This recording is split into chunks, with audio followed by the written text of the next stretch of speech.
खानबाबत हिंदू समाजात राग निर्माण झालाय. गोपीचंद पडळकर, भाजपचे आमदार गोपीचंद पडळकर गुरुवारी सकाळी सोलापुरात आले होते.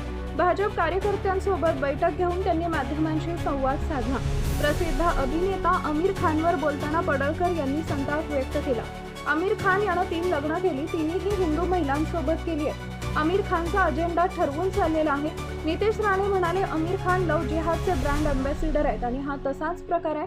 काही लोक यांना फॉलो करतात, त्यांनी असंच करावं अशी त्यांची भावना दिसते.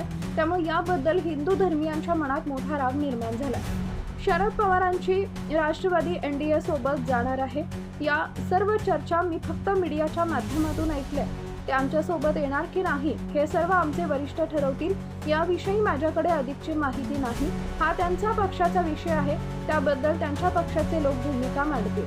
जयंत पाटील यांना मंत्रिपद मिळेल किंवा नाही मिळेल त्याने मला काहीही फरक पडत नाही. महाराष्ट्राला सक्षम मुख्यमंत्री मिळाले, त्यामुळे ते सगळी काळजी घेतील. आपण चिंता करण्याची गरज नाही. तुम्हाला जयंत पाटलांची खूप काळजी लागलेली दिसते, मात्र तुमच्या आजच्या बोलण्यानं त्यांना काहीतरी आधार मिळेल. आजची झोप तर त्यांना शांतपणे लागेल. मी श्रीकृष्ण मुसलमान होते असं जर्शिश मौलानानं वक्तव्य केलेलं आहे. त्यावर भाजप आमदार गोपीचंद पडळकर यांनी संतप्त प्रतिक्रिया दिली आहे. मौलानाला आधी ठोकला पाहिजे, त्याचा पहिला DNA चेक केला पाहिजे. त्याचा DNA तपासला तर लक्षात येईल तो सुद्धा हिंदूच आहे. त्यामुळे कृष्ण कोण आहे हे जगाला माहिती आहे.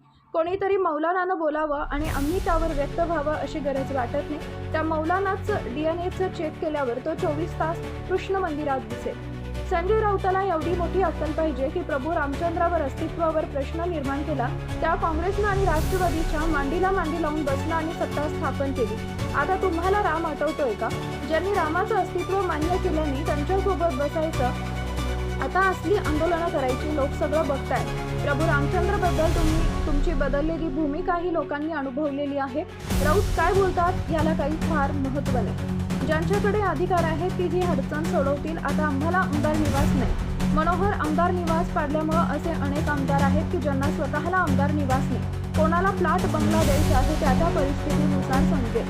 लाडकी बहीण योजनेत नावं वगळली नाहीत. ज्यांची KYC पूर्ण नाही, ज्यांचं उत्पन्न जास्त आहे त्यांना वगळलं आहे. ज्यांचं उत्पन्न योजनेत बसतं त्यांना पुन्हा योजनेत घेतलं जाईल. रोहित पवारला दुसरा धंदा उडला आणि त्यांची भाषणं सर्वसाधारण ऐकल्याची नाही. कर्जमाफीची अट कमी करण्यासाठी मुख्यमंत्री मला भेटत नाही, समितीची मुदत संपली अशी कारणं रोहित पवारांनी दिली. त्यानंतर मात्र आम्ही सर्व आमदार मुख्यमंत्र्यांना भेटलो आणि सभागृहाची अट काढण्याचं सांगितलं. नंतर रोहित पवार म्हणाले माझ्या मुलाचं हे त्यामुळे रोहित पवारांना एवढं सिरियसली कारवाई केलेली आहे आणि तिघांना जे आहे ते आता जेरबंद केलेलं आहे. मोठ्या प्रमाणामध्ये ATSच्या माध्यमातून मला वाटतं 100 तरुणांची तपासणी मागच्या 5-6 दिवसापूर्वी केलेली आहे. तर ATSच्या पद्धतीनं काम करतंय. अशी जी लोक बडवेगिरी करतायत, देशाच्या विरोधामध्ये, राष्ट्राच्या विरोधामध्ये जी भूमिका अशी लोक घेत आहेत, त्या अशा लोकांना ठोकून काढणं ही सरकारची प्राथमिकता आहे आणि त्यातला तो एक भाग आहे. आता जे शिवसेना ठाकरे गट रामरक्षा आंदोलन करते, त्या आंदोलनामध्ये मुख्यमंत्र्यांनी सहभागी व्हावं, संघाच्या कार्यकर्त्यांनी सहभागी व्हावं असं संजय राऊतांनी पत्र लिहिलं. अरे संजय राऊतांना एवढी अक्कल पाहिजे, ज्यांनी प्रभू रामचंद्राच्या अस्तित्वावरतीच प्रश्न उपस्थित केला. त्या काँग्रेसवाल्यांच्या सोबत, त्या राष्ट्रवादीवाल्यांच्या सोबत मांडीला मांडी लावून बसणं, सरकार स्थापन करणं आणि आता तुम्हाला राम आठवायला लागला काय? म्हणजे ज्यांनी अस्तित्वच मान्य केलं नाही, ज्यांच्या अस्तित्वावरती प्रश्नचिन्ह निर्माण केला, त्यांच्या सोबत बसायचं आणि आता मग हे असली आंदोलन करायचं. लोक सगळं बघतायत. लोकांना तुमची भूमिका काय आहे किंवा प्रभू रामचंद्राच्या बद्दलची तुमची बदललेली भूमिका ही लोकांनी अनुभवलेली आहे. त्यामुळं राऊत काय बोलतायत त्याला फार काय महत्व आहे असं मला वाटत नाही. आमिर खान धर्मेंद्र प्रधान यांनी राजीनामा द्यावा यासाठी जंतर मंतरवर गेल्या 18 दिवसापासून अन्नत्याग आंदोलन जे आहे ते सामाजिक कार्यकर्ते सोनम वांगचूक करतायत. त्यांची प्रकृती जी आहे ती खालावत चाललेली आहे. कुणी काय आंदोलन करावं, लोकशाहीनं प्रत्येकाला अधिकार दिलाय. कुणी उपोषण करावं, कुणी मोर्चे करावं, कुणी जेल भरून करावं, हे प्रत्येकाला अधिकार दिलेला आहे. त्या अधिकारातून ते आंदोलन करत असतील, वरिष्ठ त्याबद्दलची दखल घेतील. आमिर खान 3 लग्न केलेले आहेत, मात्र जे अयोध्येतील एक पीठाधीश आहेत त्यांनी असा फरमान काढलेला आहे की जो आमिर खानना मारेल त्याला 5 कोटी रुपयाचा इनाम. कोणी पीठासन अधिकाऱ्याने मुळामध्ये राग येणारीच बाब आहे. आमिर खानने 3 लग्न केली आणि तिन्ही हिंदू महिलांच्या सोबतच केलेले आहेत. म्हणजे आमिर खानचा जो अजेंडा आहे तो अजेंडा ठरवून चाललेला आहे. परवा आमचे माननीय मंत्री नितेश राणे साहेब बोलले की लव्ह जिहादचे ब्रँड अँबॅसिडर आहेत आणि तसाच हा प्रकार आहे. म्हणजे काही लोक यांना फॉलो करतात तर त्या लोकांनी अशा पद्धतीनं करावं अशी त्यांची एकंदरीत भावना दिसते आणि त्यामुळं याबद्दल हिंदू धर्मीयांच्या मध्ये मोठ्या प्रमाणात राग या संदर्भात मध्ये उत्पन्न झालेला आहे. त्यामुळे लोक अशा पद्धतीनं त्यांच्या भूमिका मांडत राज आहेत. ठाकरेंनी देखील उपस्थिती दर्शवलेली हा योगायोग म्हणावा. नाही, ते त्यांना जाऊन विचारा. योगायोग होता की ते आवर्जून गेले होते ते मी कसं सांगू. विधान परिषदेचे उपसभापती आहेत सचिन आहेत, त्यांना बंगल्याऐवजी फ्लॅट दिलाय, त्यामुळे महायुतीमध्ये आता कुठेतरी वादाची खिंडी जी आहे ती पडताना दिसते. बंगल्यावर शासकीय भवनाची वाटण्यावर नाही नाही, हे काय करतील आमचे ज्यांच्याकडे हा अधिकार आहे ते करत राहते. आता आम्हाला आमदार निवास राहिला नाही म्हणून काय आता म्हणून आमदार निवास पाडल्यामुळं असे असंख्य आमदार आहेत की ज्यांना स्वतःला आमदार निवास नाही. कार्यकर्त्याला तर आमची वेळ चालू होते. आता पर्याय नाही ना, सुविधा तयार करणं काम सुरू आहे. तर कुणाला बंगला द्यायचं कुणाला फ्लॅट द्यायचा आता त्या रचनेनुसार बघतील कशी उपलब्ध आहे. तो काय एवढा मोठा विषय नाही. वारीचे दिवस आहे, वारीच्या काळात आलेला आहात, पण VIP दर्शन प्रशासनानं बंद केल्या पालकमंत्र्यांच्या सांगण्यावर. पण प्रतापराव पाटील चिखलीकर असतील किंवा अन्य काही लोक आता VIP दर्शन घेतलं जात आहेत, नाराजी व्यक्त करतायत. त्यांनी पण नाराजी व्यक्त केली की आम्हाला VIP दर्शन घेऊ दिलं नाही म्हणून. नाही, नाराजी व्यक्त केली नाही. मी त्यांची बॅट बघितलेली आहे आणि त्यांनी असंही सांगितलं की आमदारांच्या सोबत दर्शनासाठी सोडायची व्यवस्था केलेली आहे. आता शेवटी जास्त VIP वातावरण नको आणि म्हणून जर प्रशासनाने एखादा निर्णय घेतला असेल तर आपण प्रशासनाच्या सोबत राहिलं पाहिजे. वारीमध्ये खूप लाखो लोक असतात आणि वारकरी 18 तास 20 तास 30 तास हे लाईन मध्ये उभा असतात दर्शन घेण्यासाठी. त्यामुळे काय असं काय कुणी काय एवढं जास्त 92 लाख लाडक्या बहिणींचं नाव वगळण्यात आलेलं आहे.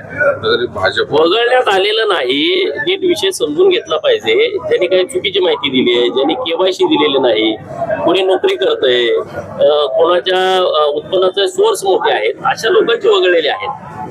जर चुकून लाभार्थी आहे त्या निकषामध्ये बसतंय तर त्यांना KYC घेऊन त्यांचं सुद्धा नाव यामध्ये घेतलं जाईल. कोणी असा गैरसमज करण्याची आवश्यकता नाही. महाराष्ट्रात सध्या आरक्षण उपवर्गीकरणाचा मुद्दा खूप गाजताना दिसत आहे. एका बाजूला आरक्षण उपवर्गीकरण व्हावं यासाठी मोर्चे निघतायत, दुसऱ्या बाजूला आरक्षण उपवर्गीकरणाच्या विरोधात मोर्चे निघतायत. या संदर्भामध्ये राज्याचे मुख्यमंत्री यांनी अत्यंत स्पष्टपणे संकेत दिलेले आहेत की उपवर्गीकरण करावं अशी जी काही लोक बाजू मांडतायत किंवा उपवर्गीकरण करू नका अशी जी लोक बाजू मांडतायत या सर्वांना विश्वासात घेऊन पुढे निर्णय घेतला जाईल. बैठक घेतलेली आहे. SIR विषय देखील आहे. कशा पद्धतीने कार्यक्रम दर महिन्याला जिल्ह्याचा प्रभारी म्हणून जिल्ह्याची आढावा बैठक घेणं अपेक्षित आहे. आज सोलापूर पूर्व जिल्ह्याची आढावा बैठक कार्यकारिणीची बैठक पार पडलेली आहे. ही बैठक जिल्ह्याचे अध्यक्ष माननीय शशिकांत नाना चव्हाण यांच्या प्रमुख उपस्थितीमध्ये सरचिटणीस माननीय विकासजी वाघमारे, वेगवेगळ्या मोर्चाचे अध्यक्ष, मंडळाचे अध्यक्ष आणि जिल्हा कार्यकारिणीचे सर्व पदाधिकारी यांच्या उपस्थितीमध्ये आज बैठक पार पडलेली आहे.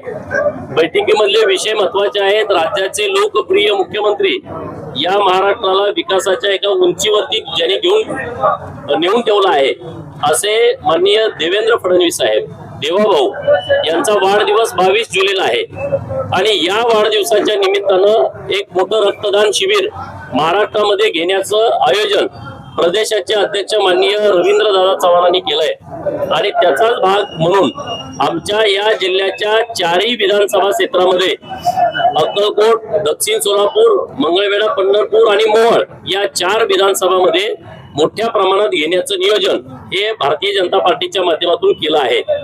वृक्ष लागवड करण्याचा एक मोठा प्लॅन भाजप करतोय. पावसाची आम्ही वाट बघतोय. पाऊस पडल्या मोठ्या प्रमाणामध्ये वृक्ष लागवड ही वाढदिवसाच्या निमित्तानं करायचं आजच्या बैठकीमध्ये ठरलेलं आहे. राज्य सरकारने एक चांगला निर्णय केलाय. माननीय मुख्यमंत्री महोदय यांच्या वाढदिवसाच्या निमित्तानं छत्रपती शिवाजी महाराज महाराजस्व अभियान हे मोठ्या प्रमाणामध्ये प्रत्येक विधानसभा क्षेत्रामध्ये राबवलं जाणार आहे.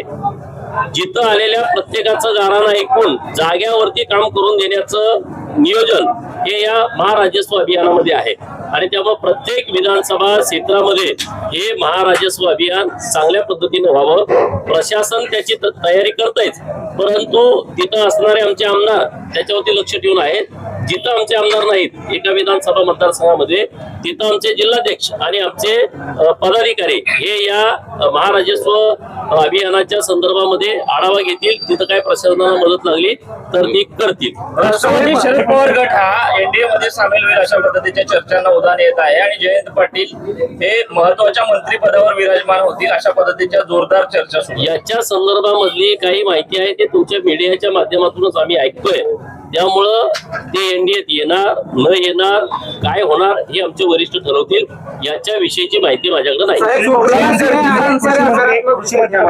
असं म्हणताय की प्रत्येक भेटीची माहिती जी पटेल आणि तटकरेंची भेटीची मुख्यमंत्र्यांसोबत जी झाली त्याची माहिती सुनेत्रा पवारांना असेलच अशा पद्धतीचं असेलच असं नाही.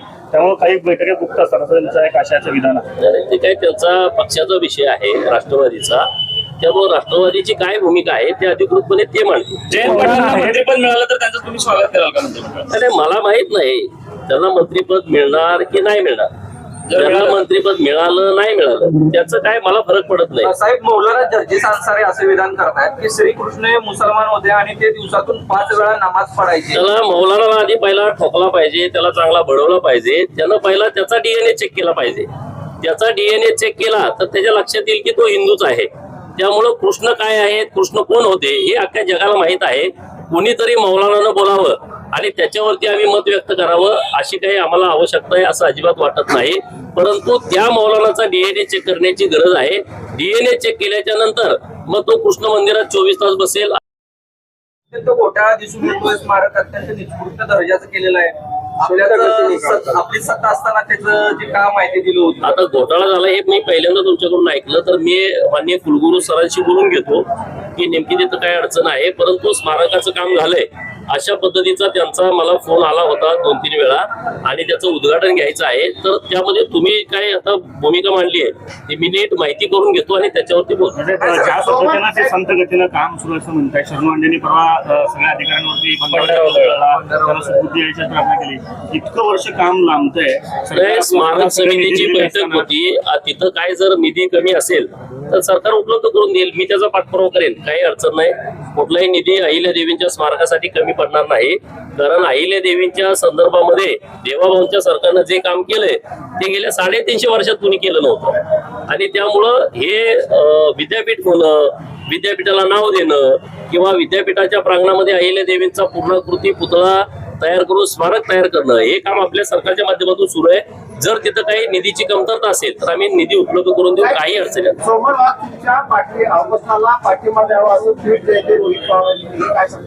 रोहित पवारला आता दुसरा धंदाच उरला नाही.